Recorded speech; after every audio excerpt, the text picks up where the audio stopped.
Alrighty guys, welcome back. Today we're going to be taking this and turning it into this.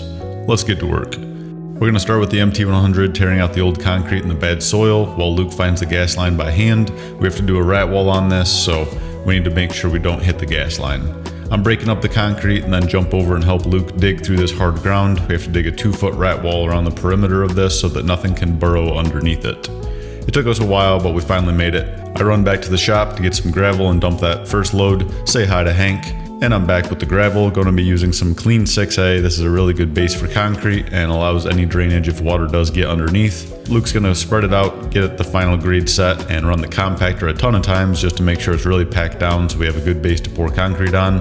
While I start forming, we're going to do a raised edge. He wanted this patio as high as possible so that he could have options for grading in the future. Just getting my form set, making sure they're square. Luke's getting the wire in. We got concrete on the way. I'm going to nail up expansion. That way I don't have to set it because I'm going to be pouring this myself. Luke's going to bring me the mud and I'm going to do everything else. First buggy's here. We got a nice 6 slump. We got mid-range in this so we can pour it a little bit wet and it's still just as strong. This was a fair amount of work doing this pretty much all by myself. Luke was obviously bringing me concrete, but I was hand floating the edges, poking and tapping the faces, screeding the whole thing, pulling up all of the wire, bull floating, shoveling up my step. We finally filled it up and had enough concrete, so Luke went and washed out the buggy, and then came back and helped me with the rest just to get the edges hit so that I could screed my way out. This was already starting to take shape, and you could kind of see the vision of how nice this is going to be in the end. There was all sorts of stuff falling in this concrete from all the trees around, so we had to blow it off before we used the laser beam cutter to cut all the joints. Doing this joint just to separate the rat wall thickened area from the 4-inch slab everywhere else, but then we added a few extra ones for control joint cracks and a little bit of decoration. Hopped out on the step to strip the stakes, make sure those stake holes are completely filled up.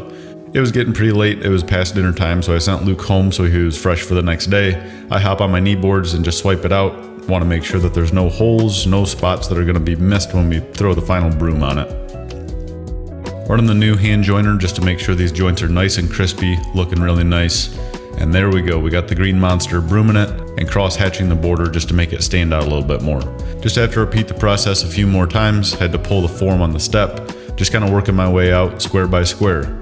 The final broom is on. Man, I am tired and ready for some dinner, but we still have to face the whole patio. So pulled all the forms, scrubbed all the faces, put a nice sponge float finish, sprayed some good cure and seal on, and boom, finally done. It was a little after 8 o'clock, but I finally finished up.